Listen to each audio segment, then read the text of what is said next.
Welcome to our channel TGTV వార్తా కథనాలపై విశ్లేషణ కార్యక్రమం మార్నింగ్ న్యూస్ కు స్వాగతం. నేను మీ జర్నలిస్ట్ సత్య. ముందుగా రాష్ట్రంలో జరుగుతున్న రాజకీయ పరిణామాలను కనుక పరిశీలించినట్లయితే నిన్న రోజున అసెంబ్లీలో రేవంత్ రెడ్డి ప్రసంగాన్ని బీఆర్ఎస్ ఎమ్మెల్యేలు మరి ఇక్కడ బహిష్కరించి వాకౌట్ చేసిండు.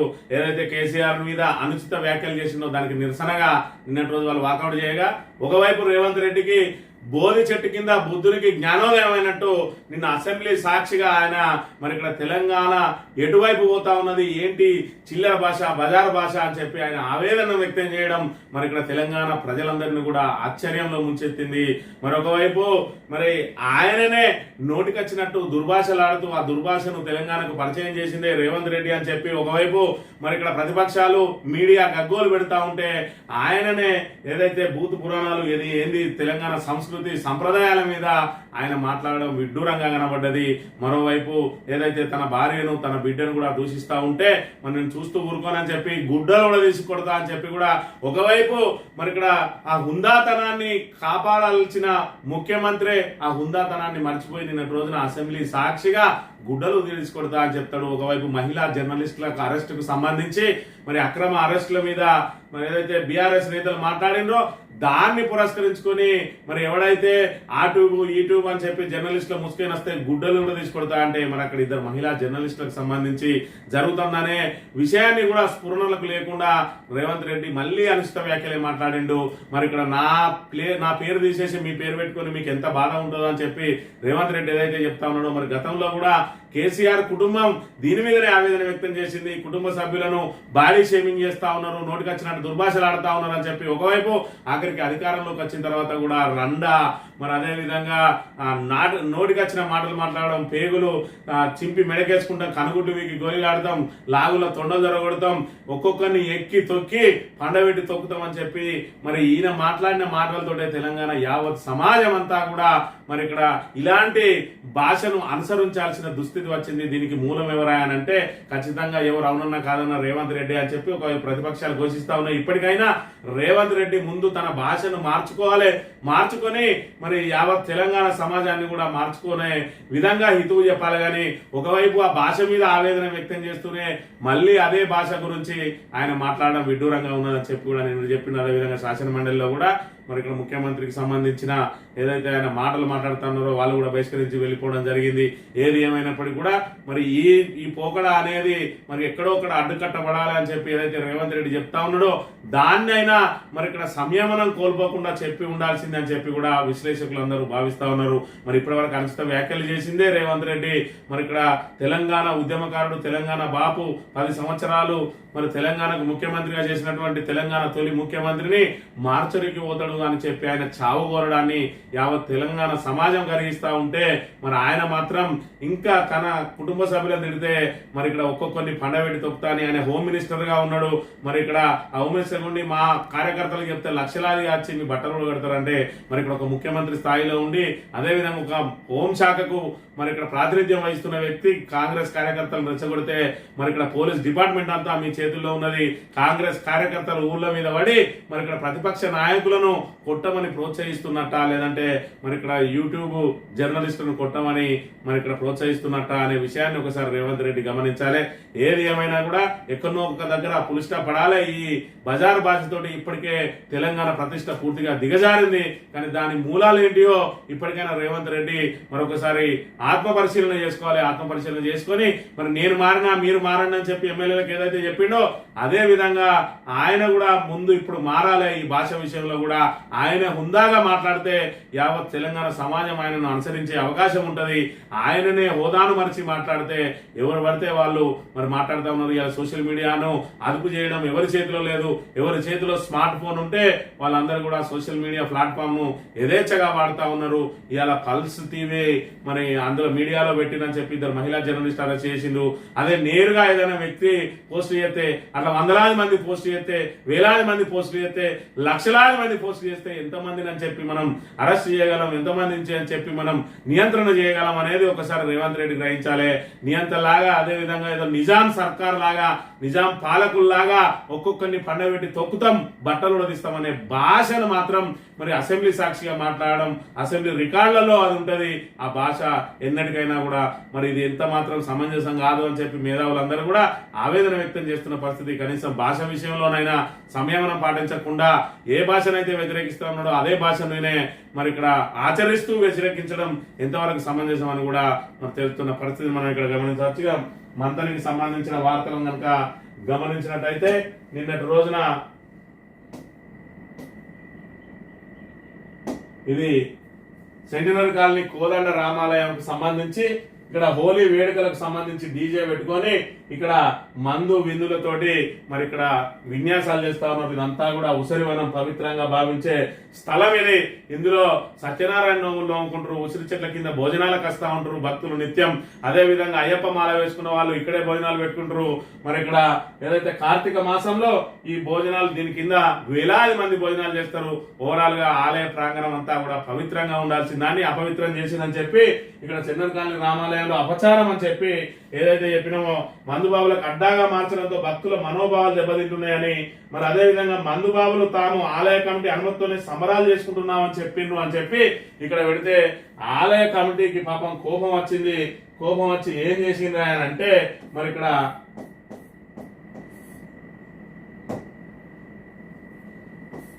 ఇక్కడ ముప్పిడి రవీందర్ ఈయన మన ఆలయ కమిటీ ప్రధాన కార్యదర్శి ఏమని కంప్లైంట్ చేసిండు అని అంటే, నేను ముప్పిడి రవీందర్ రాయమల్లు 52 సంవత్సరాలు మున్నూరు కాపు రత్నాపూర్ వ్యాపారం చేసుకుంటున్నాను. అలాగే సెంట్రల్ కాలనీ కోదండ రామాలయం సాయిబాబా గుడికి కార్యదర్శిగా వ్యవహరిస్తున్నాను. నాతో పాటుగా అట్టి ఆలయానికి 8 మంది సభ్యులము ఆలయ కార్యనిర్వాహకులుగా ఉంటున్నాము. తేదీ 14/3/2025 రోజున అందాక సాయంత్రం 4 గంటలకు నేను నా యొక్క ఇంట్లో రత్నాపూర్ గ్రామంలో ఉండి నా యొక్క సెల్ ఫోన్ వాట్సాప్ ఓపెన్ చేసి అట్టి సమయంలో రామగిరి రత్నాపూర్ వాట్సాప్ గ్రూప్ లో నేను ఒక సభ్యుడిగా ఉన్నందున పూదరి సత్యనారాయణ నాగపల్లి అన్నతను అట్టి వాట్సాప్ గ్రూప్ లో మధ్యాహ్నం 3:30 గంటలకు ఒక పోస్ట్ పంపినాడు. అట్టి పోస్ట్ లో సెంట్రల్ కాలనీ శ్రీ కోదండ రామాలయం సాయిబాబా గుడి వెనకాల ఉన్నటువంటి ప్రాంతంలో మాకు సంబంధం లేని వ్యక్తులు మద్యంతో హోలీ పండుగ సంబరాలు చేసుకుంటే, ఇక్కడ గమనించాలి, మాకు సంబంధం లేని వ్యక్తులు మద్యంతో హోలీ పండుగ సంబరాలు చేసుకుంటే అట్టి సంబరాలు చేసుకున్న వ్యక్తులు మాలో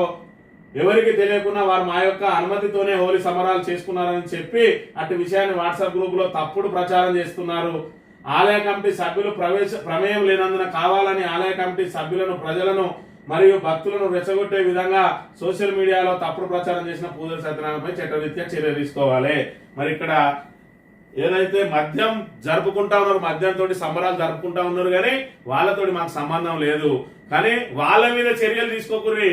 ఎందుకంటే ఏదైతే దీన్ని వాట్సాప్ లో పెట్టి ప్రజలకు చూపించిండ్రో ఆయన మీద చర్యలు తీసుకోరని చెప్తే ఇక్కడ పోలీసులు వెంటనే బిఎన్ఎస్ 353/2 కింద మరి క్రైమ్ నెంబర్ 27 ద్వారా కేసు నమోదు చేసిండ్రు. ఇక్కడ ఒక ప్రధానంగా ఒక విషయాన్ని గమనించాలి. అందులో పవిత్రమైన ఆలయ ప్రాంగణంలో డీజే సౌండ్లతోటి మందు విందులతోటి మరి అక్కడ సంబరాలు జరుపుకుంటా ఉంటే ఆలయ కమిటీ ఏం చేస్తుందని చెప్పి ప్రశ్నిస్తే మరి ఇక్కడ కేసు. అదే విధంగా ఎక్కడైనా ఒక కుర్రాడో లేకపోతే ఒక పిల్లాడో లేకపోతే ఒక వ్యక్తో ఒక కూలియో ఏదన్నా ఒక చెట్టు కింద కూర్చొని మందు తాగితే ఇక్కడ పోలీసులు నిఘా కళ్ళతోటి డేగ కళ్ళతోటి అక్కడ ఓపెన్ డ్రింక్ కింద కేసు నమోదు చేసి వాళ్ళ మీద కేసులు నమోదు చేస్తా ఉన్నారు కదా. పవిత్రమైన ఆలయంలో డీజే సౌండ్లతోటి ఇక్కడ మందు విందులతోటి మరి ఇక్కడ సంబరాలు జరుపుకుంటా ఉంటే నీ నిఘా ఏమైంది పోలీసులకు? రామగిరి మరి పోలీసులు ఏం చేస్తా ఉన్నారు? మరి మీకు చేతగాంతనాన్ని మరి మీరు బాధ్యత వహించాల్సిన ఆలయ కమిటీ ఈ రోజు కంప్లైంట్ చేస్తుంది. అదే విధంగా ఏదైతే ఇలాంటి అసాంఘిక కార్యకలాపాలను అరికట్టాల్సిన పోలీసులు అసాంఘిక కార్యకలాపాలను పాల్పడ్డ వారిని వదిలేసి దీన్ని ప్రజల దృష్టికి తీసుకొచ్చిన నా మీద మరి కేసు నమోదు చేసిండ్రు అని అంటే మంత్రిలో మరి ఇక్కడ పాలన ఏ విధంగా సాగుతా ఉన్నదనే విషయాన్ని మరి ప్రజలందరూ కూడా ఒకసారి మననం చేసుకోవాలి. మరి ఇక్కడ ఏదైతే వాళ్ళ అనుమతితోటే చేసుకుంటున్నాం అని చెప్పి తప్పుడు ప్రచారం చేసిన అని చెప్పి వాళ్ళు ఇచ్చిన ఫిర్యాదు. మరొకసారి నిన్న అక్కడికి వీడియో తీయడానికి వెళ్ళిన సిటీ కేబుల్ రిపోర్టర్ తోటి వాళ్ళు ఏం మాట్లాడుతున్నారో ఒకసారి చూడండి. చెప్పు. నేను వీడియో తీసుకున్నాక ఎక్కువ కదా మీరు బీఆర్ వాళ్ళు అయితే టెంపుల్ అడిగినాం సార్ ఇవాళ టెంపుల్ ఏం పెట్టుకోవడం అంటే సార్ పెట్టుకుని ఒక గంట అన్నారు. ఎవరన్నారు? టెంపుల్లో అడిగినా గురువులో అందరినీ అడిగారు సార్ ఇవాళ టెంపుల్ ఏం పెట్టుకోవడం అంటే సార్ పెట్టుకుని ఒక గంట అన్నారు. ఎవరన్నారు? టెంపుల్లో అడిగినా గురువులో అందరినీ అడిగారు. టెంపుల్లోని అడిగిండు, గుళ్ళో అందరిని అడిగిండు. ఆ విషయాన్నే మేము ఏదైతే వాళ్ళ అనుమతితోటే చేసుకుంటున్నాం అని చెప్పడం కొసమేర్పు అని అంటే అది మాకు సంబంధం లేదని అంటాడు. నీకు సంబంధం లేని వ్యక్తులు గుడిలో అపచారం చేస్తా ఉంటే మరి ఇక్కడ దానికి బాధ్యత వహించి సిగ్గుపడాల్సింది పోయి ఉల్టా కంప్లైంట్ ఇస్తారు. మరి కంప్లైంట్ ఇస్తే ఏదైతే ఇలాంటి అసాంఘిక కార్యకలాపాలను అరికట్టాల్సిన పోలీసులు తమ దృష్టికి రాకుండా మరి ఇక్కడ ఒక టీవీ ద్వారా వాళ్ళ దృష్టికి తీసుకొస్తే మరి దాన్ని తక్షణం పోయి వాళ్ళను అక్కడి నుంచి వెళ్ళగొట్టడమా, లేదంటే వాళ్ళ మీద కేసు నమోదు చేయడమా, లేదంటే గుడి పవిత్రతను కాపాడాల్సిన బాధ్యులు ఈ రోజు వాళ్ళ బాధ్యత మరిచి వీళ్ళు కంప్లైంట్ చేయడం, వాళ్ళు కేసు నమోదు చేయడం చూస్తా ఉంటే కేవలం ఏ విషయాన్ని మంత్రిలో ప్రస్తావించద్దు, ప్రశ్నించద్దు. ఇప్పటికే నా మీద 10 కేసులు నమోదు చేసిండ్రు, నా రూమ్ కూలగొట్టిండ్రు. ఇంకా కూడా మొత్తానికే ఏ రకమైన వాళ్ళను పాలనాపరమైన ప్రశ్నలు వేయకూడదు అని చెప్పి గొంతు నొక్కే కార్యక్రమాలు ఏ విధంగా చేస్తా ఉన్నారు. ఇలాంటి సిగ్గుమాలిన కార్యక్రమాలు కూడా తెరలేపిండ్రు. ఆఖరికి బాధ్యత వహించాల్సిన వాళ్ళు మరి బాధ్యత వహించకుండా కేసులు పెట్టడం, మరి ఇక్కడ ఎవరైతే ఆ పవిత్రతను కాపాడాలి, ఇక్కడ మరి ఓపెన్ డ్రింక్ అని చెప్పి చిన్న చిన్న వాళ్ళని అరెస్ట్ చేసే వాళ్ళు ఇక్కడ మరి ఏదైతే డీజే సౌండ్ పెట్టుకొని మరి అక్కడ డాన్సులు చేసినా కూడా పోలీసు నిఘా కళ్ళకు కనబడలేదు. దానికి సిగ్గుపడాల్సింది పోయి ఉల్టా నా మీద కేసు పెట్టి వీళ్ళని మాత్రం యథేచ్ఛగా వదిలేసిండ్రు. మరి అసాంఘిక కార్యకలాపాలకు పాల్పడిన వాళ్ళ మీద కేసు ఏది అనే విషయాన్ని ఇక్కడ రామగిరి పోలీసులు చెప్పాలి. ఇది కథ. ఇక్కడ గమనించినట్లయితే వార్తా కథనాలను కనుక పరిశీలించినట్లయితే మరణ శాసనం రాసింది ఎవరు? సీఎం అబద్ధం, అసలు నిజం కుల్లం కుల్లా అని చెప్పి మరి ఇక్కడ 31 అక్టోబర్ 2024 ఇది నాగార్జున సాగర్ జలాశయం కృష్ణా నది జలాల వాడకానికి ఆయువు పట్టు. ఈసారి కృష్ణాకు వరుసగా 70 రోజుల పాటు వరద వచ్చింది. 2024 అక్టోబర్ 31 నాటికి పూర్తి స్థాయి నిల్వ సామర్థ్యమైన 312 టీఎంసీలకు చేరుకున్న తర్వాత కూడా సాగర్కు ఎగువ నుంచి దాదాపు 53,637 క్యూసెక్ల వరద కొనసాగిందట. దిగువకు పోయేది పోను వాడేది వాడగా డిసెంబర్ 3వ తేదీ నాటికి సాగర్ లో 306 టీఎంసీలతోటి కలకల్లాడింది. కేవలం 100 రోజులు గడిచాయి. ఇవాళ మార్చి 15 సాగర్ లో ఉన్న నీళ్లు కేవలం 148.73 టీఎంసీలు, అంటే డెడ్ స్టోరేజ్ 131 టీఎంసీలు పోగా అందులో మిగిలిన 17 టీఎంసీలే. సాగర్ కింద ఇంకా పంటలకు తడులు అవసరం ఉన్నాయి. హైదరాబాద్ తాగునీటికి సాగర్ దిక్కు మరి 3 నెలల కాలంలో ఏకంగా 167 టీఎంసీలు ఖాళీ అవడానికి కారణం ఎవరు అని చెప్పి మరి ఇక్కడ రేవంత్ రెడ్డి గారు పదే చెప్తా ఉన్నారు. కృష్ణా వాటాల్లో కేసీఆర్ అన్యాయం చేసిండు, దాని మీద మరి ఇక్కడ మనం ఏదైతే సభలో చర్చిద్దాం రండి అని చెప్పి సవాలు చేస్తా ఉన్నాడు. మరి ఇక్కడ చూసుకున్నట్టయితే కృష్ణాకు సంబంధించిన మొత్తం నీటి ఆయకట్టు, దానికి సంబంధించిన ఎన్ని టీఎంసీల మరి నీరు ఆ నిల్వలు ఉంటాయంటే 811 టీఎంసీలు ఉంటే తెలంగాణకు 299 టీఎంసీలు, ఏపీకి 512 టీఎంసీలు మరి ఇక్కడ ఒప్పుకున్నారు. అలా చూసుకున్నట్టయితే 66 టీఎంసీలు ఏపీకి, 34% మరి ఇక్కడ నిష్పత్తిలో తెలంగాణకు మరి వినియోగించడానికి దాని మీద ఒప్పందం జరిగింది. కేసీఆర్ అన్యాయం చేసిండు అని అంటాడు. ఓకే, రేవంత్ రెడ్డి చెప్పినట్టు కేసీఆర్ అన్యాయం చేసిండు అని చెప్పి ఆయన వాదనే నిజం అని కనుక అనుకున్నట్టయితే మరి ఇప్పటి వరకు ఆంధ్రప్రదేశ్ కు సంబంధించి వాళ్ళు వాడుకున్న వాటా 76% వాడుకుంటే మనది 24%. అంటే 66% సంబంధించి మరి ఇక్కడ 66% సంబంధించి వీళ్ళు 76% వాడుకుంటే 34% సంబంధించి 24% వాడుకోవడం మీ మరి చేతగాంతనం కాదా అనే విషయాన్ని ఫస్ట్ రేవంత్ రెడ్డి ప్రజలకు తెలియజేయాలి. మరి ఇక్కడ వీళ్ళు 66% ఏదైతే కృష్ణా ప్రాజెక్టులు మరి అధిక శాతం మన తెలంగాణలోనే ఉన్నాయి. మరి ఇక్కడ మన తెలంగాణకే 66% రావాలి, వాళ్ళకే 34% పోవాలి. లెక్క ప్రకారం చూసుకుంటే ఇంకా 68% మనకు రావాలి, 32% వాళ్ళు ఇవ్వాలంటాడు. ఓకే, మీరు అనుకున్నట్టు 66% రావాలి. మరి ఇక్కడ కేసీఆర్ అన్యాయం చేసింది అనుకుందాం. మరి ఇక్కడ 34% రావాల్సిన నీటిని నువ్వు ఎందుకు వాడుకోలేదు? నీకు ఎవరు అడ్డం కలిగిండు? కేసీఆర్ అడ్డం కలిగిండా? మరి ఇక్కడ చంద్రబాబు తోటి కుమ్మక్క అయినంటాడు. అసలు చంద్రబాబుకు నీకు సంబంధాలు ఉన్నాయా? చంద్రబాబు చంద్రబాబుకు కేసీఆర్ కు సంబంధాలు ఉన్నాయా?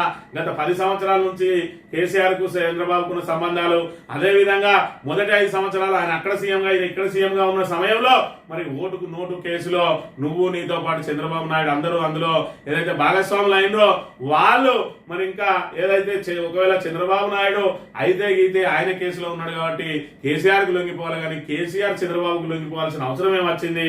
లొంగిపోయి మరి ఇక్కడ ఏదైతే వాళ్ళకు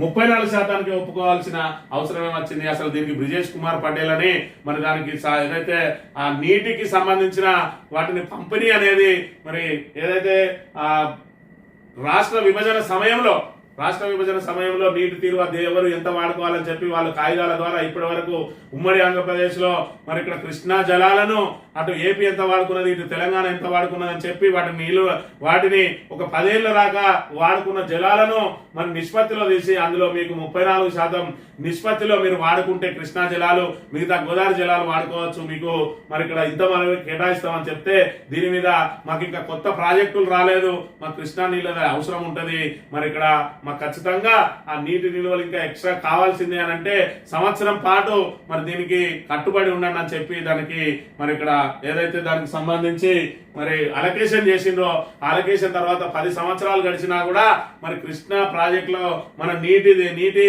మరి దానికి సంబంధించిన కేటాయింపులు పెంచకపోవడంతో కేఆర్ఎంబికి ప్రాజెక్టులు అప్పగించకుండా కృష్ణా ప్రాజెక్టును మన నిర్వహణలో ఉంచుకున్నది అప్పటి తెలంగాణ ప్రభుత్వం.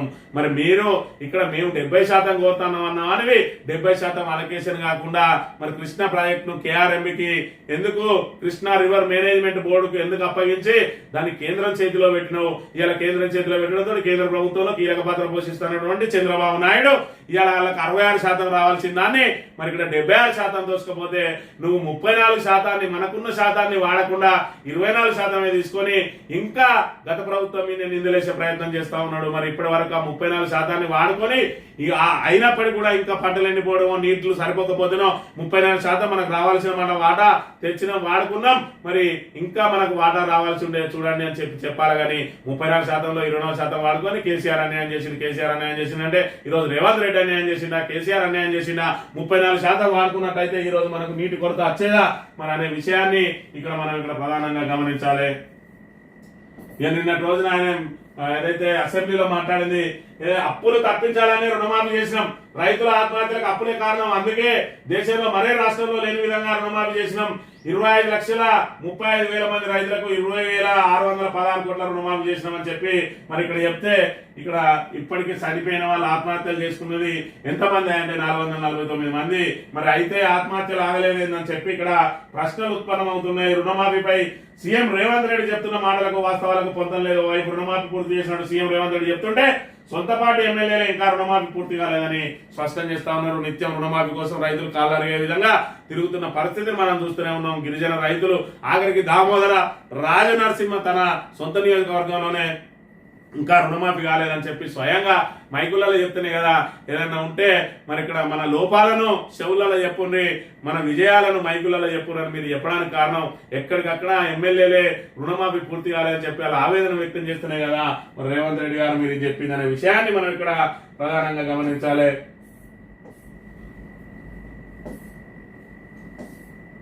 ఇక నిన్నటి రోజున యూట్యూబర్స్ మీద మరి ఆయన విరుచుకపడ్డాడు. మరి ఆయన ఆవేదన మరి ఆక్రోశం చూస్తూ ఉంటే నిజంగానే ఆయనకు జ్ఞానోదయం కలిగింది అన్నట్టుగా మాట్లాడిన పరిస్థితిని మనం చూడవచ్చు. మరి నిన్నటి రోజున ఆయన ఏ విధమైన ఆవేదనలు వ్యక్తం చేసిండు అని అంటే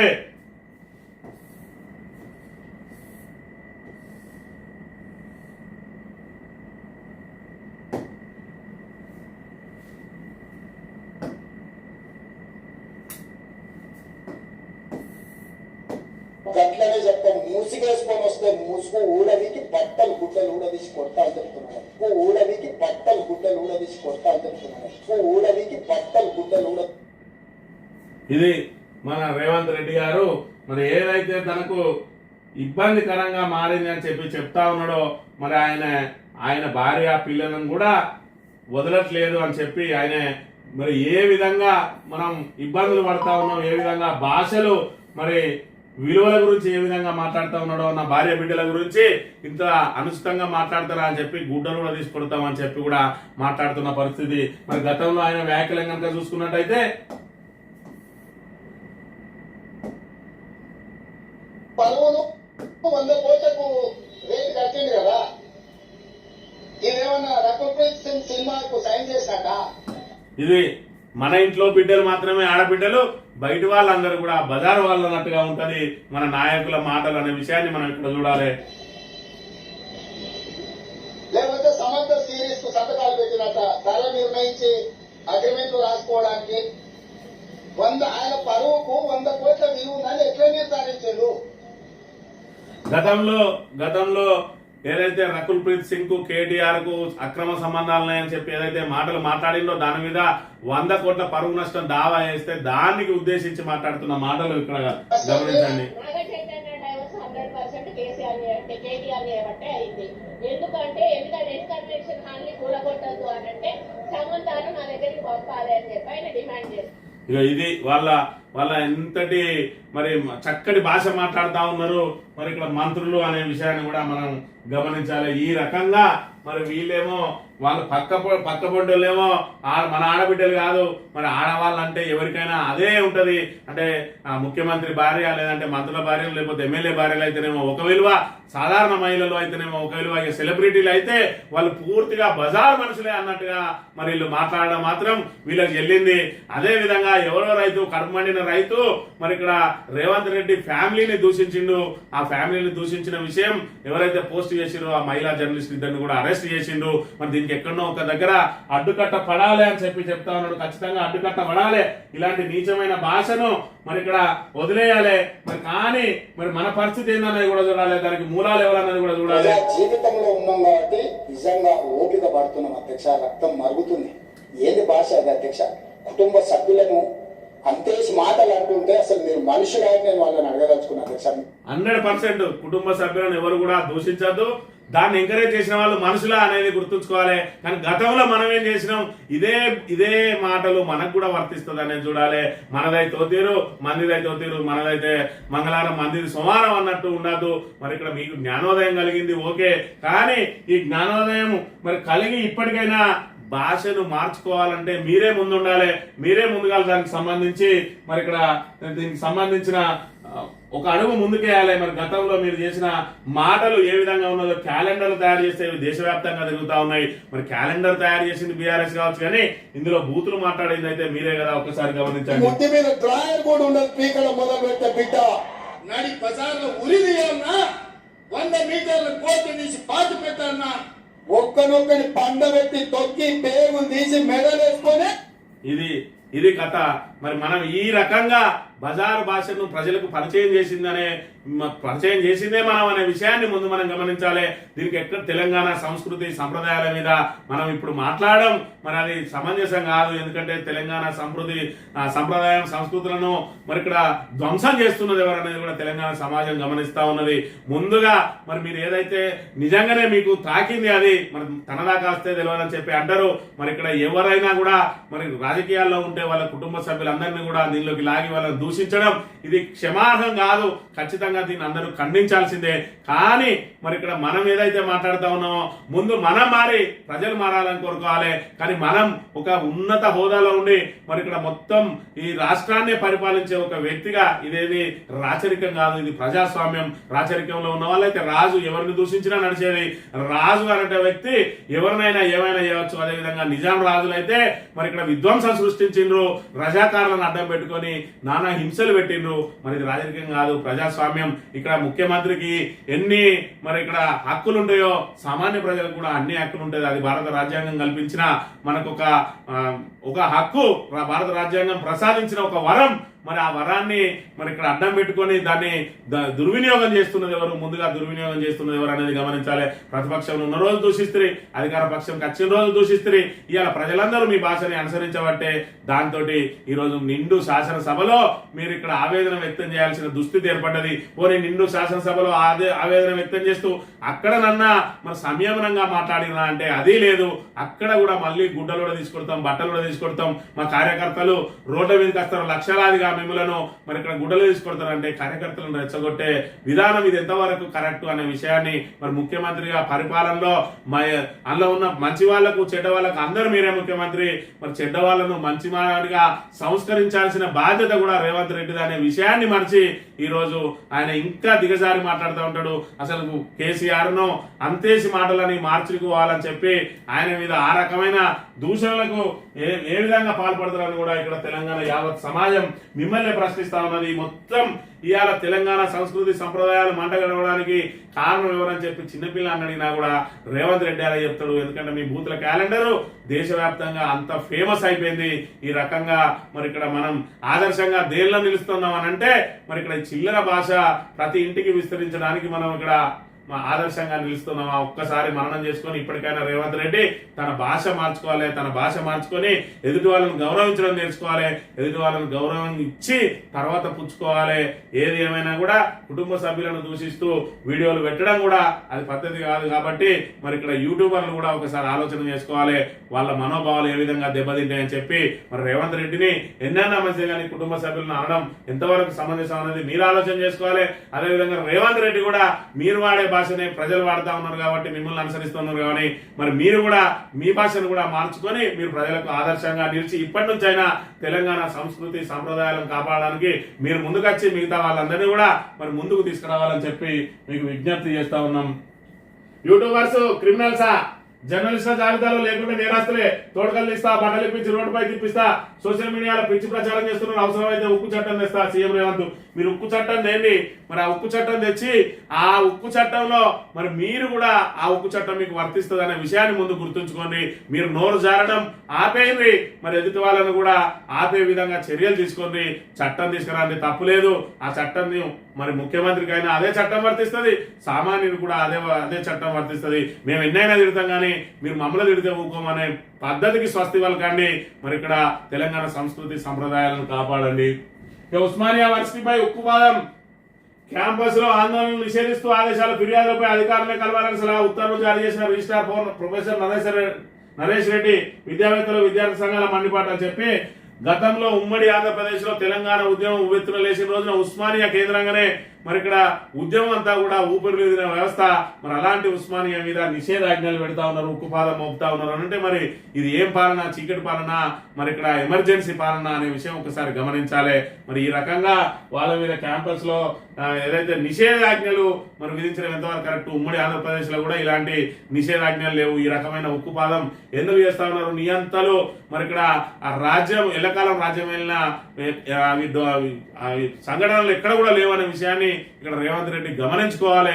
ముందుగా మనం ఏదైతే ప్రజలకు ఆదర్శంగా ఉండే ప్రయత్నం చేయాలి. మరి ఇక్కడ ఉస్మానియా కేంద్రాన్ని మరి వాళ్ళను మంచి వైపు ఏ విధంగా వెళ్ళాలని చూడాలి, కానీ వాళ్ళ మీద ఉక్కుపాదం మోపితే అది మరింత ఉధృతం అయ్యే అవకాశం ఉంటుంది తప్ప మరి ఇక్కడ మీ ప్రభుత్వానికి వ్యతిరేకంగా గలం విప్పే వారి ఆ గొంతులు నొక్కడానికి వివిధ రూపాల్లో ఇలాంటి కార్యక్రమాలు చేస్తే అది ఇంకా పదింతలు పెరుగుతుంది తప్ప తగ్గదనే విషయాన్ని రేవంత్ రెడ్డి ముందుగా గమనించుకోవాలి. ఇక సీమ లిఫ్ట్ బ్రేకు, నిబంధనల విరుద్ధంగా ప్రాజెక్టు పనులు చేపట్టరాదని నిర్ధారణ, పర్యావరణ అనుమతుల మంజూరు కేంద్ర ప్రభుత్వ నిరాకరణ. ఈ ప్రాంతాన్ని పూర్వస్థితికి తెచ్చాకే దరఖాస్తు చేయాలని చూసిన 25న ఈఏసీ భేటీలో నిర్ణయం. నమస్తే కథనంతో కదలిక, అర్ధరాత్రి వేళ కొనసాగుతున్న ప్రాజెక్టు పనులు పట్టబోయాలని చెప్పి సీమ లిఫ్ట్ మరి ఇక్కడ దొంగరాత్రి సీమ లిఫ్ట్ అని గతంలో దీన్ని నమస్తే తెలంగాణ దినపత్రిక వెలుగులోకి తెచ్చింది. ఇక్కడ పిల్లి గుడ్డిదైతే ఎలకేక సెక్కాలాడుతుంది అన్నట్టు మరి ఇక్కడ వీళ్ళు సమస్యల వలయంలో కొట్టుమిట్టాడుతూ ఉంటే చంద్రబాబు మాత్రం యథేచ్ఛగా నీటి దోపిడీకి పాల్పడుతూ రాయలసీమ లిఫ్ట్ ఇరిగేషన్ పనులను మరి ఇక్కడ అనుమతులు లేకుండా కూడా ప్రారంభించిండు. దాని మీద మరి ఇక్కడ నమస్తే తెలంగాణ వెలుగులోకి తెచ్చింది. ఆ తర్వాత దీని మీద పెద్ద ఎత్తున దుమారం రేగడంతో కేంద్ర ప్రభుత్వం అనుమతులు ఇవ్వడానికి నిరాకరించింది. ముందు మరి దాన్ని పునరుద్ధరణ పనులను ఏదైతే దాన్ని మరి పూర్వం స్థితికి తీసుకురాలి అంటే మీరు ఏవైతే తవ్విరో అవన్నీ కూడిపోయండి, ఏమేం పనులు చేసిరో అవన్నిటిని కూడా బ్యాక్ చేసుకుని గతంలో ఏ విధంగా ఉన్నదో ఆ విధంగా తయారు చేసిన తర్వాత మా దగ్గరికి రండి, దాని మీద అనుమతి ఇవ్వాలా లేదా అని ఆలోచిస్తామని చెప్పి మరి ఇక్కడ చెప్పిన పరిస్థితి. దీనిలో మరి ఇక్కడ నమస్తే తెలంగాణ పాత్ర మరి ఇక్కడ దీని గురించి మరి చెప్పుకోక తప్పని పరిస్థితి, ఒప్పుకోక తప్పని పరిస్థితి. సింగరేణి రక్షణ వైద్యం ప్రైవేట్ చేతికి, సంస్థ ప్రైవేటీకరణ వైపు మలి అడుగులు. రక్షణ వైద్య విభాగాల ఉన్నతాధికారుల కాంట్రాక్ట్ నియామక నోటిఫికేషన్ జారీ. మరి ఇక్కడ సింగరేణి రక్షణ అంటే సింగరేణికి సంబంధించిన సెక్యూరిటీ విభాగం, అదేవిధంగా మెడికల్ విభాగానికి సంబంధించిన అధికారులను కూడా అవుట్ సోర్సింగ్ వాళ్ళని తీసుకుంటా ఉన్నారట.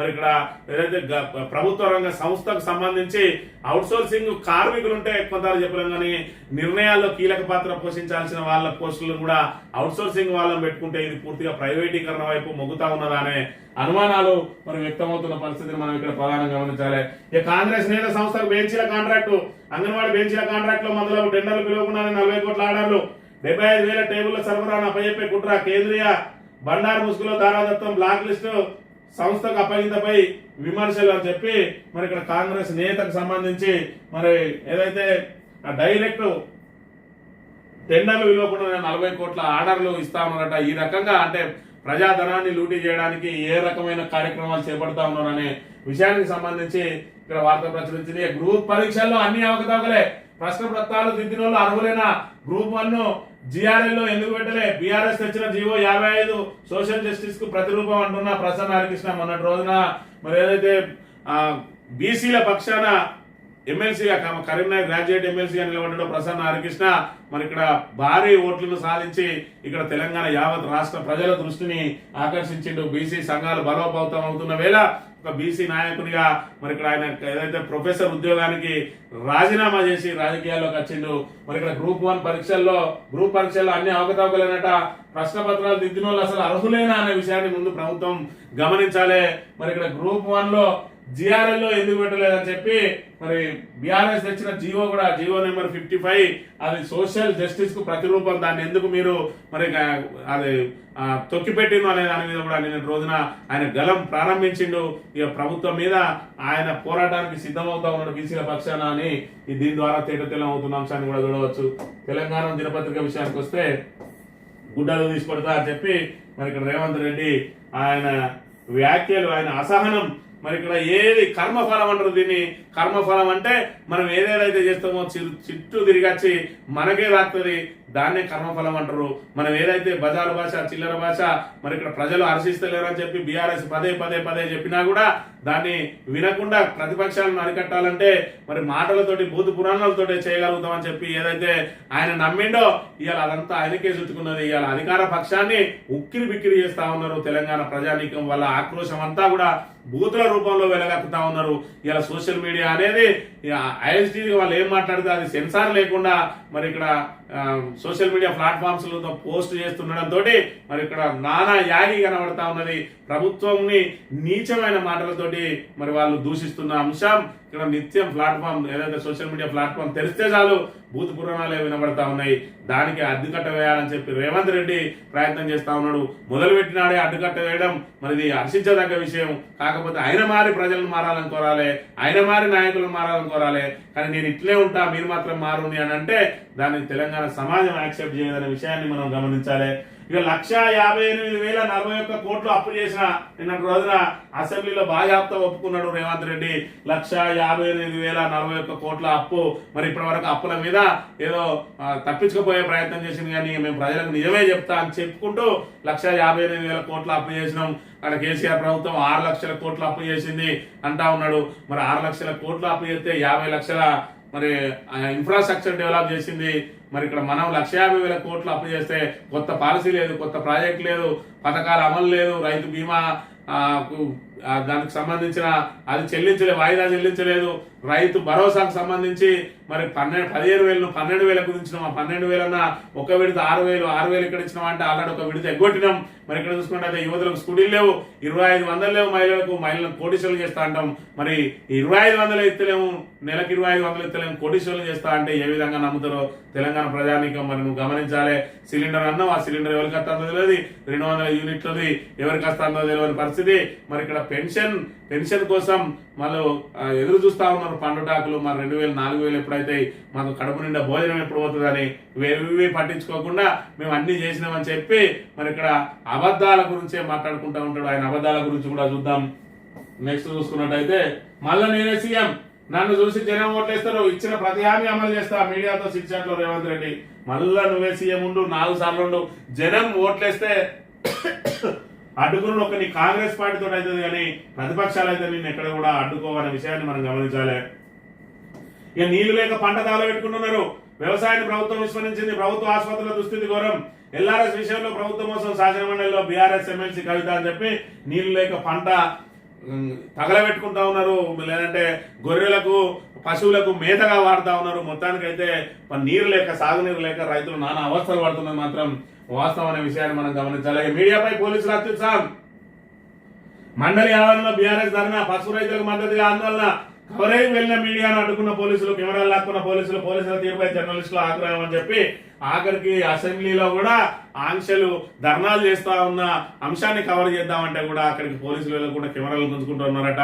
అంటే ప్రజా సమస్యలను ప్రస్తావించిన వారిని, ప్రజా సమస్యల పరిష్కారం పట్ల చిత్తశుద్ధి లేని ప్రభుత్వాన్ని నిలదీసిన ఏ కార్యక్రమం కూడా ప్రజలకు కనబడకుండా పోలీసులను అడ్డం పెట్టుకుని ఏ విధంగా ప్రయత్నాలు చేస్తున్నారో కూడా చూడవచ్చు. ఇంత నీచంగా మాట్లాడే సీఎం ను చూడలే. తెలంగాణ తెచ్చిన నాయకుడు కేసీఆర్, ఆయన చావుని రేవంత్ కోరుకుంటున్నాడు. అందుకే రేవంత్ రెడ్డి స్పీచ్ ను బైకాట్ చేసినామని చెప్పి నిన్న రోజున ఆయన స్పీచ్ ను ఎందుకు బైకాట్ చేయాల్సి వచ్చిందని కూడా క్లారిఫికేషన్ ఇచ్చిన అంశాన్ని కూడా చూడవచ్చు. ఇక దండం పెడతా, నీళ్ళు ఇవ్వండి, చేతికొచ్చిన పంట ఎండిపోతుంది, పంట ఎండితే మాకు చావే గతి.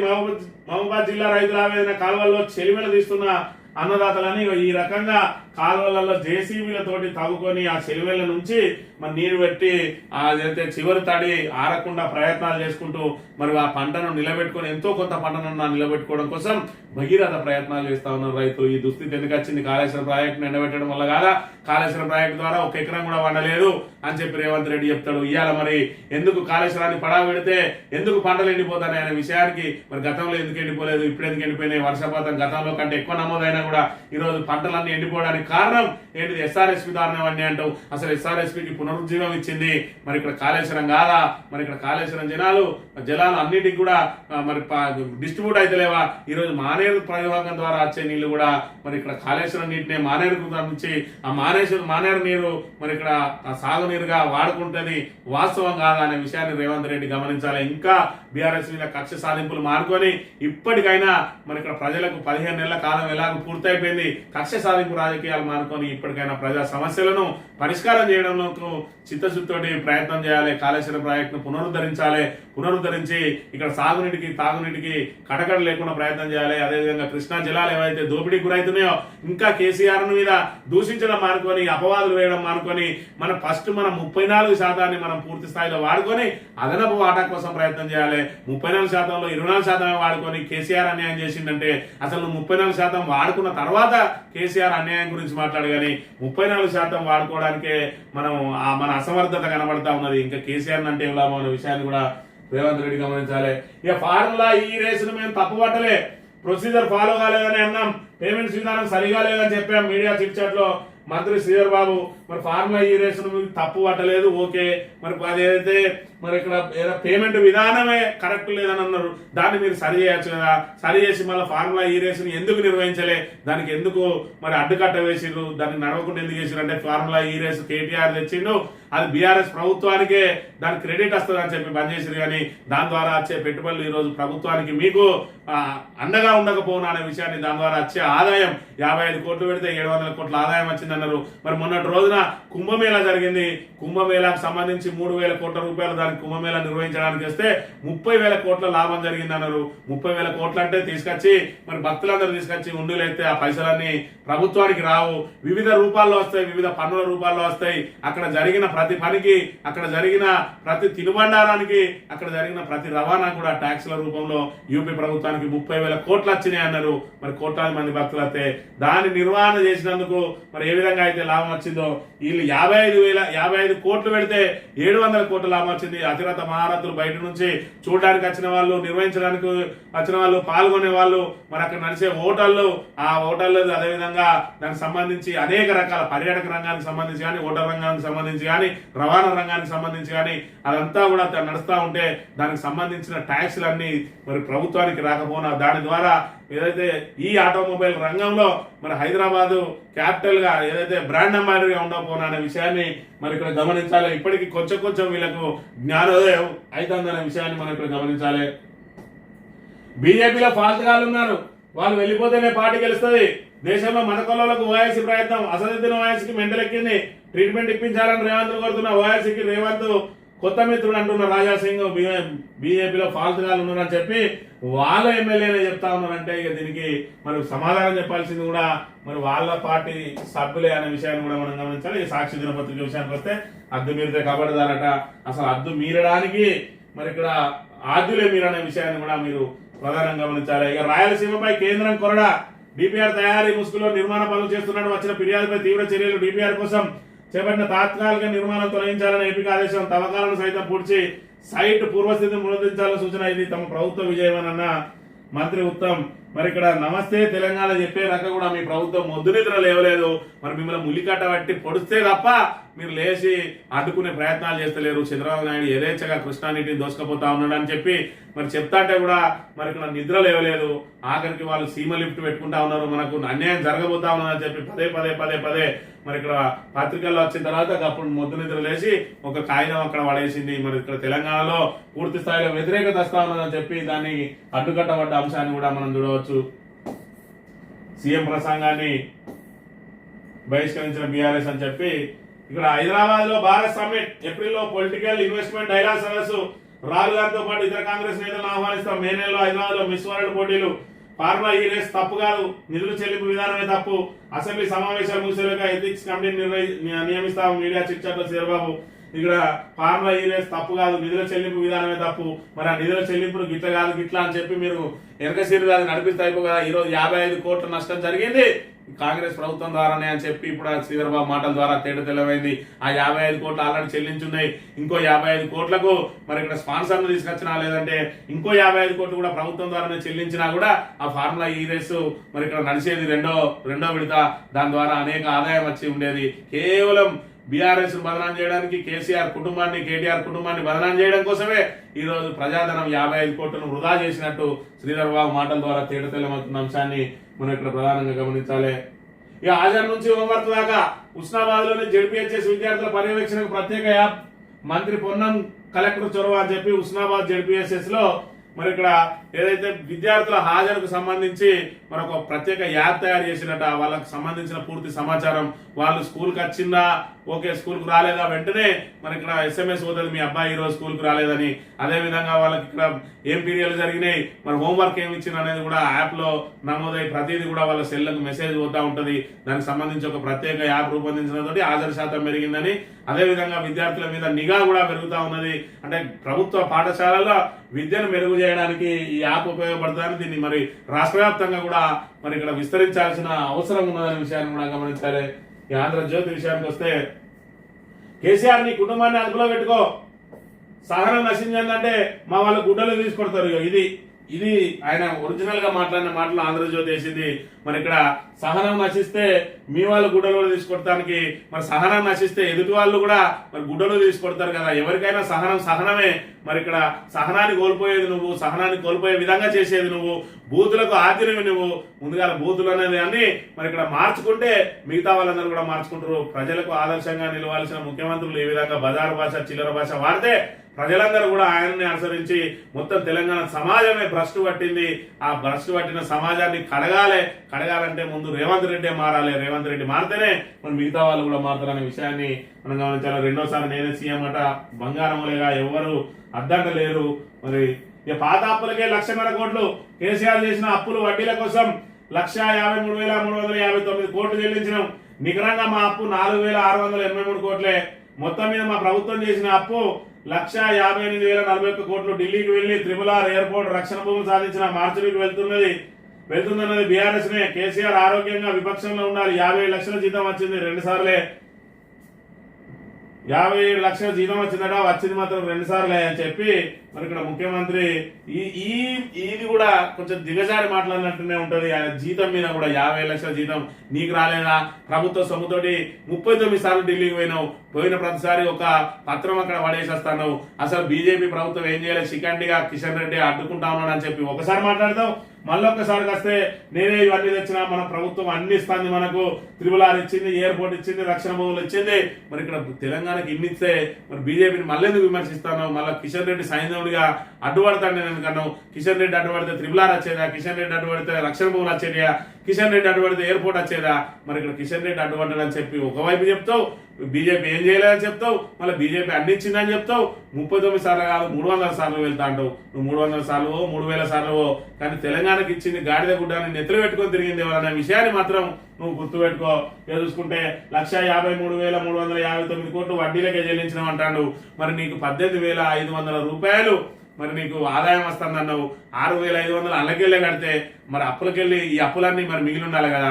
లేదు, ఈ 1,53,000 కోట్లు నువ్వు తెచ్చిన అప్పులకి వెళ్ళిపోతే మరి నువ్వు ఇదేదైతే ప్రతి నెల వచ్చే 18,500 కోట్లకి వెళ్ళి 6,500 కోట్లు అప్పులు కట్టినా అన్నావు. మరి అప్పులు తెచ్చి అప్పులు కట్టినప్పుడు ఈ 6,500 కోట్లు ఎటు పోతానే దాని లెక్క చెప్పాల్సిన బాధ్యత ఇప్పుడు రేవంత్ రెడ్డి మీద ఉన్నది. 6,500 కోట్లు జీతాలు పోతానే అన్నావు, 6,500 కోట్లు అప్పులకు పోతానే అన్నావు. మిగిలిన 5,500 కోట్లతో ఇవన్నీ చేస్తానా, రుణమాఫీ చేస్తానా, ఇవి చేస్తానా అన్నావు. మరి ఇక్కడ 6,500 కోట్లు ప్రతి నెల మిగులుతా ఉన్నాయి. ఎందుకంటే అప్పులు కట్టడానికి నువ్వు అప్పులే తెచ్చినావు కాబట్టి ఈ 6,500 కోట్ల తప్పుడు లెక్కలు ఏవైతే చెప్పినావో ఈ రోజు జీతాలకు ఇచ్చిన 6,500 ఓకే, 5,500 కోట్లతోటి ఇతర పథకాలు అమలు చేస్తాను ఓకే, ఈ 6,500 కోట్లు ఎవరి జేబులకు పోతున్నాయి అనేది ఈ రోజు రేవంత్ రెడ్డి ప్రజలకు సమాధానం చెప్పాల్సిన బాధ్యత రేవంత్ రెడ్డి మీద ఉందనే విషయాన్ని గమనించాలి. హిందీ నేర్చుకోవాలని ఎవరిని బలవంతం పెట్టలేదు. ఎన్నికల్లో లబ్ధికి భాష డిలిమిటేషన్ పేరుతో స్టాలిన్ దుష్ప్రచారం జనగణనే జరగలేదు, సీట్లలో తగ్గుతాయి, బేగంపేట రైల్వే స్టేషన్ ఆధునీకరణ పనుల పరిశీలన అని చెప్పి ఇప్పుడు ఏదైతే దక్షిణ భారతదేశంలో సీట్ల సంఖ్య తగ్గబోతా ఉన్నది డీలిమిటేషన్ లో భాగంగా మరి ఇక్కడ ఏదైతే జనాభా ప్రాతిపదికన సీట్లు పెంచే కార్యక్రమం జరగబోతా ఉన్నది కాబట్టి మరి ఇక్కడ కుటుంబ నియంత్రణ పాటించినటువంటి దక్షిణాది రాష్ట్రాల జనాభా తగ్గింది, ఉత్తరాది రాష్ట్రాల జనాభా పెరిగింది. రేపు ఎంపీ సీట్లు అక్కడ పెరిగితే మనకు అన్యాయం జరుగుతుందని స్టాలిన్ ఏదైతే ఉద్యమం చేపడతా ఉన్నాడో మరి ఏదైతే జనగణనే జరగలేదు మరి దీని మీద ఎందుకు అంటాడు. జనగణన జరిగితే ఆల్రెడీ డీలిమిటేషన్ స్టార్ట్ అయినట్టే కదా. దానికి ప్రధానంగా జనగణన చేసిరు అంటే జనగణనకు సంబంధించి జనాభా ప్రాతిపదికన చేస్తారు. అసలు ఏ ప్రాతిపదికన డీలిమిటేషన్ చేస్తారు అనేది తేలాలనే స్టాలిన్ ప్రయత్నం చేస్తా ఉన్నాడు. బీజేపీ ప్రభుత్వం తరఫున బీజేపీలో మంత్రిగా ఉన్నటువంటి మరి ఇక్కడ కిషన్ రెడ్డి ఆయన దక్షిణ భారతదేశం నుంచి ప్రాతినిధ్యం వహిస్తా ఉన్నాడు కాబట్టి మరి ఇక్కడ ఈ సౌత్ ఇండియా తరఫున కిషన్ రెడ్డి ప్రభుత్వం ద్వారా స్పష్టత తీసుకొని రావాలి. మరి ఇక్కడ జనాభా ప్రాతిపదికన కాదు అని చెప్పి మరి తేటతెల్లం చేయాలి. లేదంటే రేపు జనగణన ఇవ్వాలి, కాకపోతే రేపు ఏదైనా ప్రారంభం అవుతుంది. మరి ప్రారంభం అయిన తర్వాత జనగణనను లెక్కేసి ఆ జనాభా ప్రాతిపదికన చేస్తే ఖచ్చితంగా దక్షిణ భారతదేశానికి అన్యాయమే జరుగుతుంది. ఈ రోజే మరి ఇక్కడ ఏదైతే దక్షిణ భారతదేశానికి నిధులు ఇవ్వడానికి మొండి చేయి చూపిస్తా ఉన్నది కేంద్ర ప్రభుత్వం. రాబోయే రోజులలో మన ఎంపీల సంఖ్య కూడా అవసరం పడది. మరి ఇప్పుడు ఏదైతే ఏపీ నుంచి 16 మంది ఎంపీలు బీజేపీ నుంచి ఏదైతే మన బీజేపీ ప్రభుత్వానికి టీడీపీ నుంచి ఏదైతే అవసరం పడ్డారో అంతో ఇంతో అక్కడ నిధులు ఇస్తా ఉన్నారు. ఆ మాత్రం కూడా వాళ్ళకి అవసరం పడకపోతే అసలు దక్షిణ భారతదేశాన్ని పూర్తిగా వాళ్ళు మన శీతకాన్నే ఉంటుందనే విషయాన్ని అయితే మనం ఇక్కడ ప్రధానంగా గమనించాలి. కాంగ్రెస్ వల్లే కృష్ణా జలాల్లో అన్యాయం. సభలో మంత్రి ఉత్తమ్ పశ్చిమబద్దాలు మీడియాతో చిట్చాట్ లో కాంగ్రెస్ పై విరుచుకుపడ్డ హరీష్ రావు. కాంగ్రెస్ నిర్లక్ష్యం వల్ల తెలంగాణకు 299 టీఎంసీల వాటా వచ్చింది. రాష్ట్రంలో 299 టీఎంసీల నీటి వినియోగం కంటే ఎక్కువ ప్రాజెక్టులు లేవు. తెలంగాణలో ప్రాజెక్టులు కట్టలేదు కాబట్టి తెలంగాణకు ఆ మేరకు తాత్కాలికంగా కేటాయించారు. ప్రాజెక్టులు కట్టని పాపం కాంగ్రెస్ అని చెప్పి కృష్ణా జలాలను ఏ విధంగా మరి ఇక్కడ దాన్ని డివైడ్ చేసిండు అని అంటే కృష్ణా మీద ఎన్ని ప్రాజెక్టులు ఉన్నాయి, ఏ ప్రాజెక్టుకి ఎన్ని అనే బేస్ లా ఇచ్చిండు. కాబట్టి మరి కృష్ణా ప్రాజెక్టు మనకు సంబంధించి మరి ఆ ప్రాజెక్టు 299 కంటే ఇచ్చే అవకాశం లేదు కాబట్టి మరి ఇక్కడ ప్రాజెక్టు కట్టని పాపం మరి కాంగ్రెస్ దే దాంతో 299 ఇచ్చిండు ఆ రోజు. దానికి కూడా మనం తాత్కాలికంగా పెట్టుకున్నాం మన ప్రాజెక్టులు కనుక తర్వాత కట్టుకొని ఆ కేంద్ర అనుమతులు కట్టుకుంటే దాన్ని మరి ఇంకా మరింత అలొకేషన్ పెంచుకోవాల్సి ఉండే. మరి ఇదంతా కూడా కాంగ్రెస్ చేసిన పాపమే అని చెప్పి ఇక్కడ చెప్తున్న పరిస్థితిని కూడా మనం ఇక్కడ ప్రధానంగా గమనించాలి. ఈనాడు దినపత్రిక విషయానికి వస్తే బారాసాయంలోనే కృష్ణా జలాలపై తీరని అన్యాయం. మళ్ళా మరి ఈ 74% 64% ఉన్నారు, 74% 10% అదనంగా దోసుకుపోతా ఉంటే మరి ఇక్కడ కేసీఆర్ ఏమన్నా మరి చంద్రబాబు నాయుడు రాసిచ్చిన లేఖ ద్వారా అయినాయా? మరి నీ 34% నువ్వు సాధించుకోలేని దుస్థితులు ఎందుకున్న వాళ్ళు 66% ఎందుకు పట్టుకొని పోయిండు? 74% మనది 26% ఎందుకు ఆగింది? 36% ఎందుకు సాధించలేకపోయింది అనేది రేవంత్ రెడ్డి ప్రజలకు క్షమాపణ చెప్పాలి. మా తప్పైతే క్షమాపణ చెప్పడానికి సిద్ధం. అసలు తప్పే అని చెప్పి తేలిపోతా ఉన్నది. ఇంకా మీరు క్షమాపణలు చెప్పడమే తర్వాయి అనే విషయాన్ని కూడా మనం ఇక్కడ గమనించాలి. అడ్డగోలు పోస్టులు పెడితే జైలుకే. అడ్డగోలు పోస్టులు పెడితే జైలుకి అని చెప్పి సోషల్ మీడియా మీద నియంత్రణ రావాలి అని అంటే అది కలవని పని. దానికి సంబంధించి కేంద్రంలో ప్రత్యేక చట్టం తెచ్చి దాని మీద ఉక్కుపాదం మోపితే తప్ప సోషల్ మీడియాను అరికట్టే పరిస్థితి లేదు. మరి లెక్కన రేవంత్ రెడ్డి ఒక్కడు మరి ఏదైతే పిసిసి అధ్యక్షునిగా ఉన్నప్పుడు అదే యూట్యూబర్లకు అండగా నిలిచి కేసీఆర్ కుటుంబాన్ని దూషిస్తా ఉంటే మరి వాళ్ళు కూడా కేసులు పెట్టిన రోజు జైల్లో పోయి కలిసి వచ్చి ఇవాళ మాత్రం గగ్గోలు పెడతాడు ఇక్కడ శాసనసభలో. మరి ఇక్కడ స్థానాలు మారితే ఏదైతే రేవంత్ రెడ్డి చెప్పిండు మరి ఇక్కడ నా బిడ్డను తిడతాను, నా భార్యను తిడతాను, నా పేరు ప్లేస్ లో మీ పేరు పెట్టుకొని ఒక్కసారి ఆలోచన చేయండి. మరి ఆ రోజు కూడా కేసీఆర్ ప్లేస్ లో నీ పేరు పెట్టుకొని చూసినట్టయితే ఆ రోజు వాళ్ళు అనుభవించిన బాధ నీకు తెలిసేది. ఇవాళ నీ రాకస్తే తెలుస్తుంది కానీ అయినా కూడా ఇంకా నీ సంయమనం కోల్పోతా ఉన్నావు. కానీ ఏదైతే రేవంత్ రెడ్డి సంయమనం కోల్పోవడానికి అనేక అంశాలు అందులో ఉన్నాయి.